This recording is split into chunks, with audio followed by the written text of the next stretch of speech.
memories frozen in time. Isn't it interesting how some things get ingrained into our memory and pressed in there so tight that you can remember every vivid detail of where you are, what the walls look like, what everything around you felt like, smelled like, tasted like, sounded like? I want you to imagine for a minute where you were on a popular traumatic event. Perhaps it was the morning of September 11th. You remember exactly where you were when you heard the terrifying news. Or if you're not old enough to remember that, perhaps it was something else that got ingrained in your mind. And I want you to think about that and think about how vivid every single detail is. How everything is locked in as if almost etched in your brain in stone. Now I'd like you to take a minute and remember what the day before was like. And chances are, it's probably not as vivid. And this is because of the way the brain stores trauma. And I'll try to find some chalk here, because today what we're going to be talking about here at TalkSober.com is alcohol and trauma. Okay? This is also known as what is called, and I'll try to get a chalk that actually works, dual diagnosis. Now, if you've been in recovery long, or you've tried to get sober and gone to one of those meetings where everyone gets together and talks about alcohol or drugs or whatever it is, whatever addiction, it's not very uncommon to hear of someone who has trauma in their past. What you're going to notice is that in these meetings, you could literally throw a rock and whoever catches it, chances are you're going to hit someone with depression, PTSD, post-traumatic stress disorder, ADHD,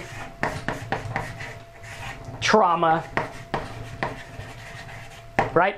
And on we go. I don't know why I put an I in there, but trauma has an I today, right? And we want to look at this and we say, why is it that so many people struggling with alcohol have these things in common? Oh, sure, once in a while you might come across someone who's completely healthy and just as addicted to alcohol. Now, that's because of the addictive nature of alcohol. But what we want to do today is talk about the people like you and the people like me who struggle with these things. Right? People who struggle with depression, PTSD, with ADHD, people who go somewhere for help but can't seem to find it because those memories are locked in time. Those memories are locked in your brain. Now, I know oftentimes people will come to you and they'll say, well, Marcus, those things aren't happening anymore. You're not going to be abused tomorrow. You're a grown adult. And while we know these things on surface level, and we know these things to be true, actually implementing them is much different. Like someone saying, well, anxiety, it's not real, just get over it and realize that nothing's really going to happen. Well, that's all fine and good, but the very fact that we have anxiety means that we can't overthink this or outthink this problem. And what we want to do is we want to look at this because a lot of us are struggling with alcohol and trauma. Now, a lot of people will say, well, Marcus, you have an alcohol problem. And for me personally, I never had an alcohol problem. I had an alcohol solution. And what that means is that alcohol was not my problem, alcohol was my solution. These things were my problem. Now, I don't want to negate anyone who has serious trauma or anyone who has serious PTSD or anything like that. I don't know what it's like to be in wars. I don't know what it's like to deal with some kind of abuses that many of the people watching this video have dealt with. However, I do know what mine was like, and on the spectrum, mine was pretty light. However, the psychological consequences of the abuse and the trauma was pretty big, okay? It affected my life in a really, really bad way. So what happened was, we look at all this stuff and we say, well, how does this happen, right? And we remember in the beginning how we say memories are locked in time. And I'll draw a watch or something like that, right? Memories are locked in time. And what happens is, for those of you that have this stuff from past childhood stuff, right, what happens is your learning process gets interrupted, right? Where normal kids are out there learning things and having fun and doing all kinds of things, your brain is trying to deal with stress and trauma and survival. So it develops various coping mechanisms and fails to develop other coping mechanisms, right? So you're kind of in a fight or flight survival mode. And your brain says to yourself, well, you know what? I'm going through these things. I need to deal with survival, right? Now what happens is you fast forward. For me, I dealt with this stuff very young, like 8, 13, 15. I think 16 was about when it stopped. And so I had this where it was 16, and now I'm 37, so do the math, right? 21 years later. So here we are, we fast forward 21 years in time. Now none of this stuff has happened in the last 20 years. Yet here I am, and I struggle with things like inability to eat. Okay? I had trouble eating in front of other people. I'd go to a restaurant, I'd order food, I wouldn't touch it, I'd walk out, didn't touch it, paid for it, wasted a ton of money because I was unable to eat in front of other people. Even if I wasn't across from someone, I was unable to eat in a restaurant because of that. We had another thing where I would get anxiety, right? Severe anxiety. No matter what, I would have severe anxiety. Another one was fear, irrational fear, right? I would get afraid every time someone yelled, right? And I never felt like I was an adult. Here I was 33, 34 years old, and I never felt like an adult. When people yelled, even if it wasn't at me, I had this irrational fear and this irrational anxiety that was crippling, and I had this inability to eat, and I suffered from major depression. Okay? Also suffered from unwanted thoughts. Okay, so I had all this stuff going on. Here I am. I haven't had abuse in 21 years. On the surface level, you'd say, Marcus, well, you know, this stuff hasn't happened in 21 years. A lot of the people who did this stuff to you, you haven't talked to in many, many years, right? So we look at this and we say, well, what is going on here? And I was not able to describe it. I said, I have all these things. I don't know what to do. Here I am. I'm a man. I got to pay for things. I got to deal with my job. I got to deal with kids. I got to do all this stuff, right? So here I am. I got all these things in the back of my mind, and in my front of my brain, I say, these are irrational. And the question came, what is wrong with me? Right? What is wrong with me? Why can't I eat? Why do I have anxiety? Why do I have irrational fear? Why do I have depression? And why do I have all this stuff, these unwanted thoughts and everything like that? And on top of it, I had the guilt of all this stuff going on. So I'm like, here I am, I should be a rational person, I should be able to deal with this stuff, and I can't, therefore I have this guilt of all this stuff that's going on.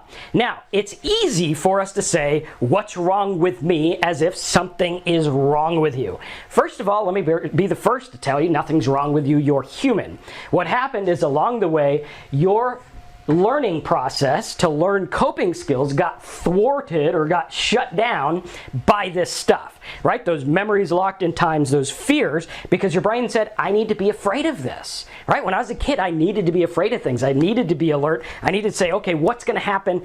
How am I going to survive this, right? And so all this stuff carried with me because for 21 years, even though none of this happened, I hadn't learned a new way to cope. I hadn't learned anything new. So what happened was I found alcohol. I found this alcohol and it said, well, you got inability to eat, drink a few, and you're not going to care anymore. So it shut down these things that were locked in time and said, okay, for a minute, we're just going to chill and we're going to be able to eat. Anxiety, I was able to drink anxiety away to where I acted like an idiot, but at any rate, I drank the anxiety away. I didn't feel as anxious anymore. Irrational fear, when I drank, I was able to calm down and say, well, you know, these things aren't going to happen. I'm probably okay. Then I had major depression. I would drink, which made me feel better at the time, but sent me into more depression. Then I had unwanted thoughts, which the drinking shut it off for a while, but the next morning when the anxiety and everything kicked in because I didn't have any alcohol, or I didn't have it yet, they got worse. And then on top of it was the guilt. Okay, so the alcohol was a solution to some of these problems. But then, as time went on, alcohol now became a problem of its own, right? Alcohol became a problem of its own. So where drinking was the solution, now it's became the problem, because now it is actually mimicking mental disorders. Now this is interesting because alcohol actually mimics mental disorder. It changes the way that your mind thinks, the way that your mind deals with stuff. So we have this, and we want to look at this because this is how trauma affects daily life. All right, how is trauma affecting your daily life? And we want to look at this and we want to understand it. Now, a lot of times we look at this, we say all these things are going on. I'm either immature, I'm stupid, something's wrong with me, whatever, and you feel guilt about it, okay? Now, what I look at here is two different things. One, I look at, okay, this stuff is all affecting the way that I live and causing me to think a certain way, which causes me to drink, which becomes a bigger problem, which makes all this stuff worse and makes it blown up in my face, and I'm unable to get away from it. Now, the key is, what do we do to get away from it? Well, first of all, we need to take alcohol out of the equation and start dealing with some of the things that we haven't been dealing with, because perhaps we don't know their issues. Like when I was going through this, I didn't know this was an issue. I thought this was normal. This is how everything happens, right? We think it's normal. Then we go through and it starts to affect our life. So the question is what do we do about it? Well, the first thing we need to do about it is we need to stop and say thank you to our brain for taking care of us in the past. Then we need to look at it and say, okay, these things are happening, rather than saying what is wrong. Why don't we start to accept ourselves the way we are right now? Right? Can you look at this and say, I might not understand it, I might not know what's going on, but right now I accept it as what is. This is where we are. Okay, this is where we are. You might be struggling with all this stuff.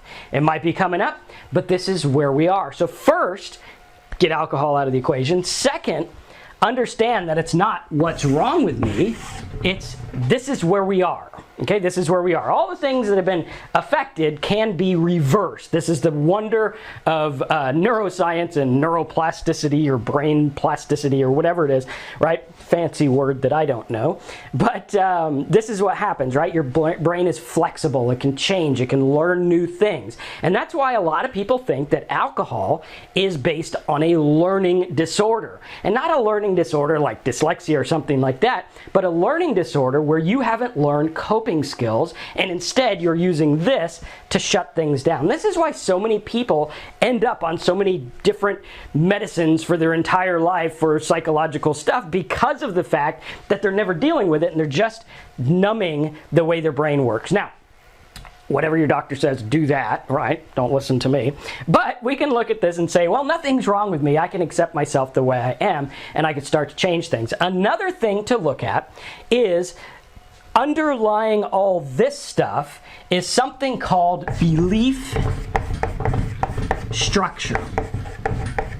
Okay? I want you to look or notice in the past in history.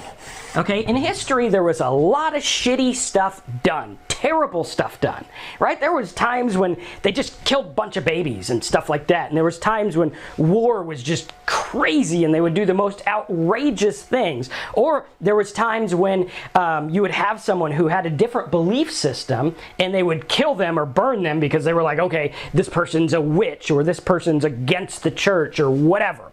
Okay, I want you to look at this because a lot of these people went through life just fine in the face of horrible, horrible atrocities, right? So we look at this, and why were they able to get along fine? Why were all these people able to go to church knowing it's wrong to murder someone, knowing it's wrong to hurt people, knowing it's wrong to do all this stuff, and yet they murder these people and kill these people in the most horrible ways because they believe that something worse is going to happen, right? So there's a belief structure at work here.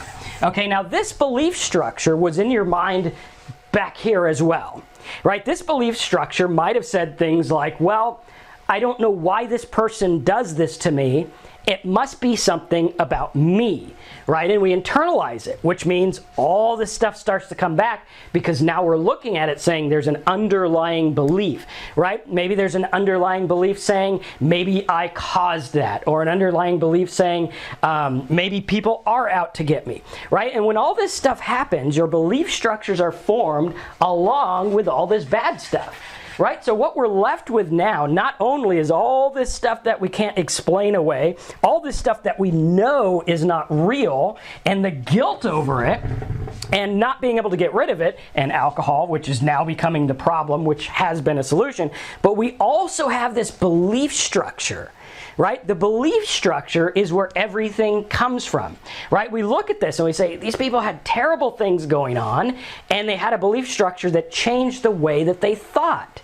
Right? Changed the way they thought, which changed the way they acted, which changed the way they felt, which changed everything. That's why a lot of times in a lot of alcohol literature and a lot of things like that, it all comes down to a religious type thing, right? They're like, okay, you need to get born again, or you need to get changed, or you need to become religious, or whatever it is, or have a change or transformation or something like this. And I'm a big student of transformation, mostly because back in the day when I was dealing with all this stuff, right, I didn't know what to do. I was like, okay, I need some kind of transformation. I need some kind of change.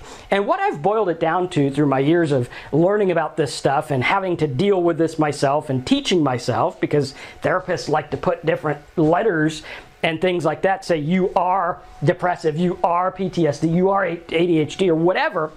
Right? And I never was able to deal with this. Giving ourselves letters about these things is not going to change it. It's rather just going to make us say, okay, well, this is the way it is. I guess I have this. What next, right? But what I look at is the transformation comes from changing your belief structure. Right? We look at how trauma affects our daily life, and a lot of it happens because of belief. And those underlying beliefs are things that you don't really think about. They're just there. Like, I don't think about getting anxious when someone yells or someone gets a loud voice. Right? I just start feeling fear irrationally, and I don't know why. Now that I've done this for a few years, and I've been sober, and I've been understanding what's going on, I can now step back and say, I get it. Right? And that's part 3, is saying, well, I get it. I get that that's why that's there. I understand that that's why that's there. I don't need to go into this, what's wrong with me? I don't need to go into this fight mode of saying, get rid of it. I can just relax and say, well, that's there because of this. That is the accepting, where did I write that? Accepting what is. Okay? Here we are. We are here. Now, what we need to do is we need to start to change our beliefs and understand this is where we are.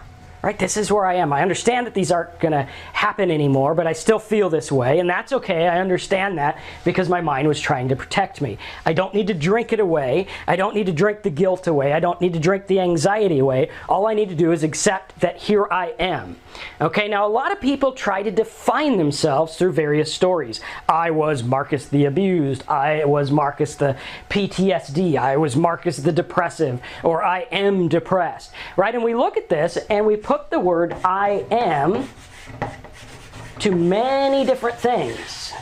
Yet very few of us really knows what I am.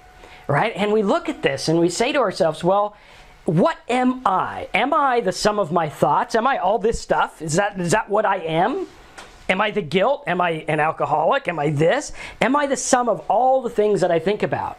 Or am I the sum of all the things I've done, right? I lied to people, I did this, whatever. I was a good guy, I'm a good dad, mediocre husband, right? And we look at this and we're like, is this what I am? Am I the things I do, right?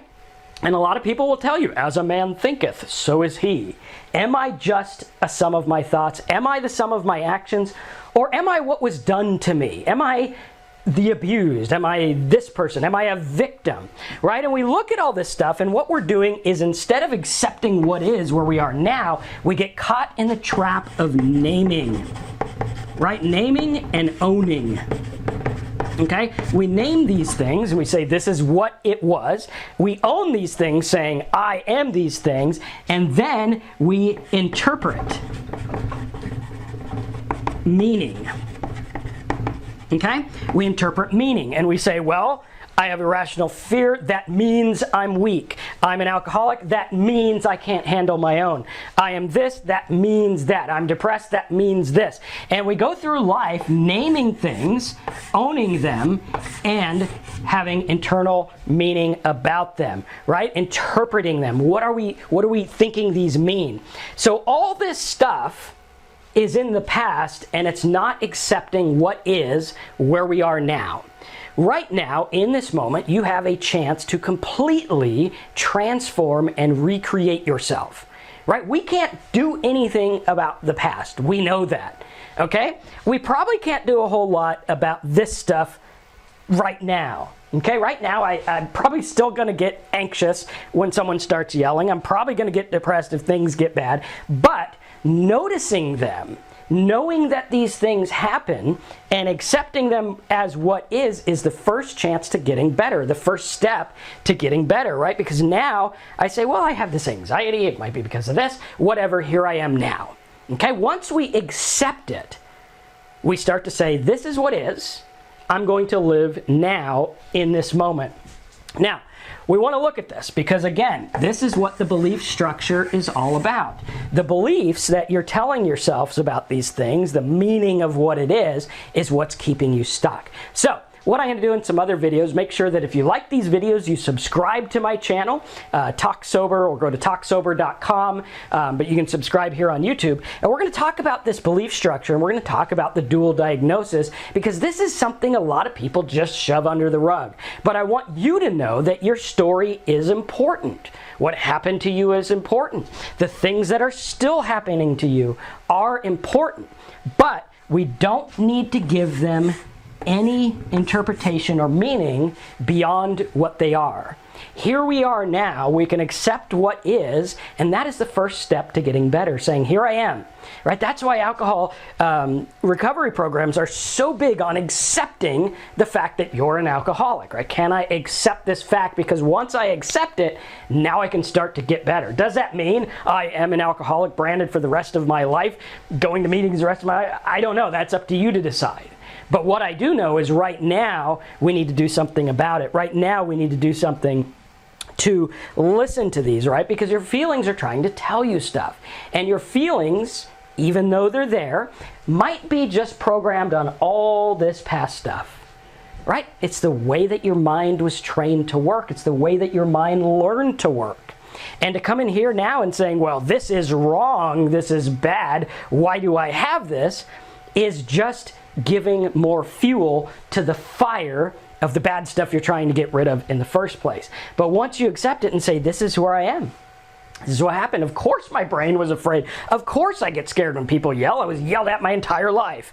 Of course I get anxiety because I was never taught that, hey, you know what, you're good enough. I was always taught, hey, you gotta keep doing more because you're not good enough on your own. You got to do something to prove yourself, right? And a lot of these things happen.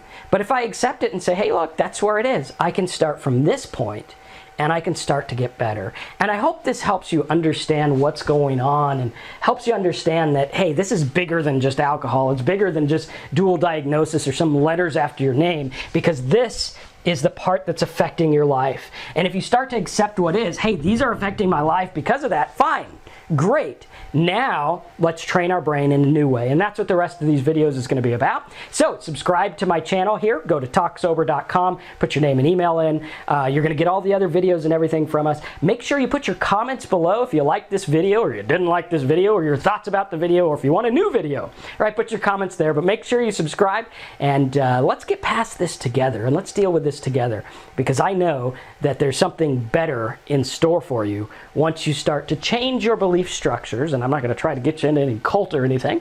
We're just going to change the belief structures of why we believe certain things that we believe. Thanks again for watching. I'm Marcus here at Talk Sober. Subscribe, and I'll see you in the next video.